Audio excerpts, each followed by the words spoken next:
حکیم سکرات کی حکمت و فراست۔ حکیم الاسلام قاری محمد طیب صاحب رحمہ اللہ اپنے خطبات میں فرماتے ہیں کہ سکرات ایک بہت بڑا حکیم تھا اور گویا ایک درجے میں طب کا موجد سمجھا جاتا تھا، اور رات دن پہاڑوں میں جڑی بوٹیوں کے امتحان کرتا تھا۔ سارا دن گھومتے گھامتے ایک دن ایک دکان پر بیٹھا، دن بھر کا تھکا ہوا تھا، اس کی آنکھ لگ گئی، پیر تو زمین پر رکھے ہوئے ہیں اور دکان کے تختے پر بیٹھا ہے، نیند آ گئی۔ بادشاہ وقت کی سواری نکل رہی تھی، نقیب و چوبدار ہٹو بچے کہتے جا رہے تھے، اس بیچارے کو کچھ خبر نہیں، یہاں تک کہ بادشاہ کی سواری قریب آ گئی۔ بادشاہ کو ناگوار گزرا کہ پبلک کا ایک آدمی پیر پھیلائے ہوئے بیٹھا ہے، نہ بادشاہ کی تعظیم ہے نہ عظمت ہے، بڑا بے ادب گستاخ ہے۔ بادشاہ کو اتنا غصہ آیا کہ سواری سے اتر کر اس کو ایک ٹھوکر ماری۔ سکرات کی آنکھیں کھل گئی اور دیکھنے لگا۔ بادشاہ نے کہا کہ جانتا بھی ہے کہ میں کون ہوں؟ سکرات نے کہا کہ جی ہاں، میں یہی جاننے کی کوشش کر رہا ہوں آپ کون ہیں، اور اب تک اس نتیجے پر پہنچا ہوں شاید آپ جنگل کے کوئی درندے معلوم ہوتے ہیں، اس لیے کہ آپ نے ٹھوکر ماری ہے اور وہی ٹھوکر مار کر چلتے ہیں۔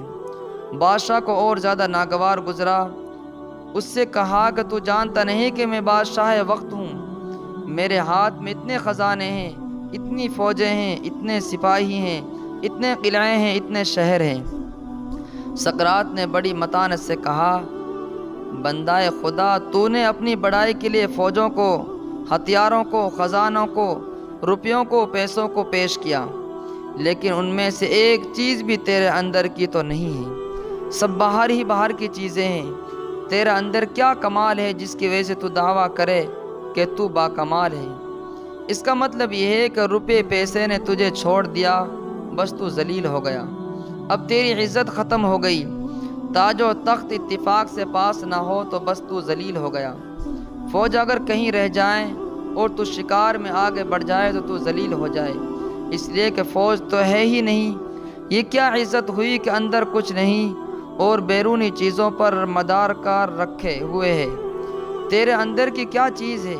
نہ فوجیں تیرے اندر کی ہیں، نہ تاج و تخت تیرے اندر کا ہے۔ تو اگر باکمال بتلاتا ہے اور بڑائی بتلاتا ہے تو اندر کا کمال پیش کر، اگر واقعی تیرے اندر کوئی کمال ہے۔ بادشاہ اس جواب کو سن کر حیران ہوا اور کہا کہ بات تو بہت اچھی کی ہے، وہ جواب نہ دے سکا۔ حکیم سکرات نے کہا، اگر مجھے کمال دکھلاتا ہے تو ایک لنگی باندھ اور کپڑے اتار، میں بھی لنگی باندھتا ہوں اور کپڑے اتارتا ہوں، پھر دونوں اس دریا میں کودیں گے اور وہاں اپنے اپنے کمالات دکھلائیں گے، اس وقت معلوم ہوگا کہ تو با کمال ہے یا میں با کمال ہوں۔ تو گویا سکرات نے بتلایا کہ حقیقت میں کمال جس پر آدمی فخر کرے وہ اندرونی کمال ہے، اندر تو کمال نہ ہو اور باہر کی چیزوں پر فخر کرے جو کہ ہمیشہ جدا ہونے والی چیز ہیں، وہ جدا ہو گئی تو بے کمال ہو گیا، ذلیل ہوگا، یہ کیا کمال ہے؟ اگر انسان کی زندگی کے اندر انسان کے اندر کمال ہے تو انسان اگر کسی سوراخ کے اندر بڑھ جائے، کہیں جھگی میں رہنے لگ جائے، کسی جنگل کے اندر انسان زندگی گزارنے لگ جائے تو انسان کے کمال سے انسان وہاں بھی فائدہ اٹھاتے ہیں۔